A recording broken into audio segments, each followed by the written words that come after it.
Fort Sumter. General Anderson. General Beauregard.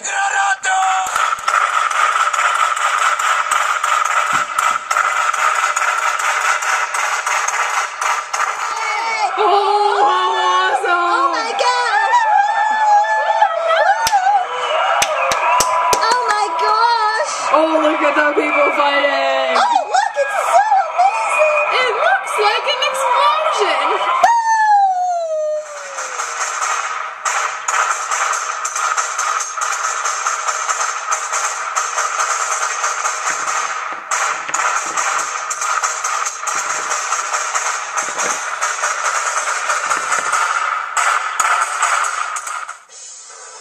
Breaking news.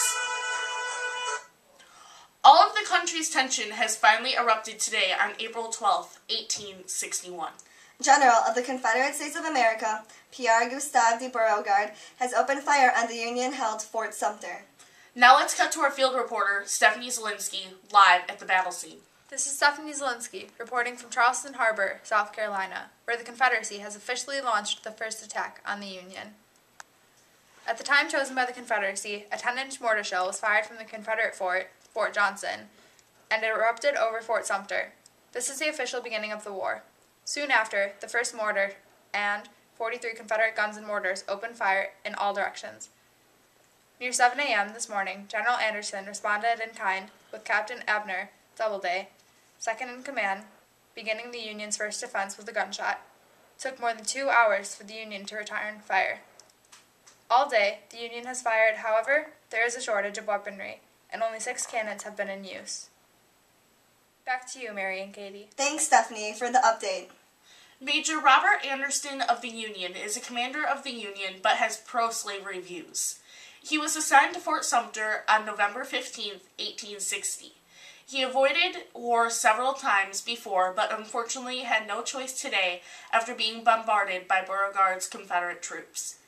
Beauregard, from New Orleans, Louisiana, who has a pro-slavery view, was given the responsibility by the Confederate government to surround and capture Fort Sumter. He used the surprise tactic on the Union Army, so the Union had to take the defense position. Oh, it seems Stephanie has a first-hand witness with her. Over to you, Stephanie. So, little miss, what's your name? My name is Annie. So, what did it look like out there today?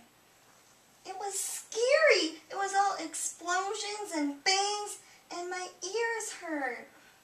So how do you think this will affect your family? Well, I'm sad, and my mommy's sad too, because my daddy has to go to war. Do you know if he's going to come back? I don't know.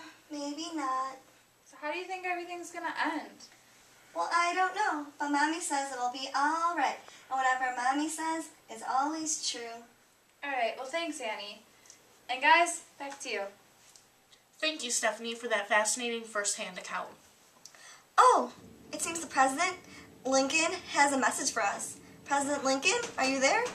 The laws of the United States in South Carolina, Georgia, Alabama, Florida, Mississippi, Louisiana, and Texas haven't been followed for some time. Now, I, Abraham Lincoln, President of the United States, by the power vested in me by the Constitution and the laws, have thought it best to call forth the militia of several states of the Union, 75,000 soldiers, in order to have the laws followed. I ask all loyal citizens to help this effort to maintain the honor and laws of the National Union. I say that the first soldiers will be called to get back any property which has been taken from the Union or any disturbance of the peaceful citizens in any part of the country, and I command the persons doing this go peacefully to their homes within 20 days from this date.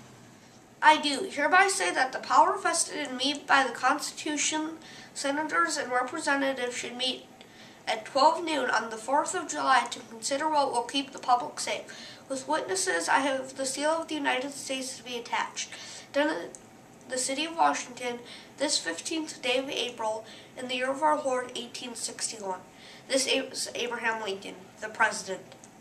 Thank you, President, for that address to our worried nation. Thank you for tuning in. Have a good night and stay safe.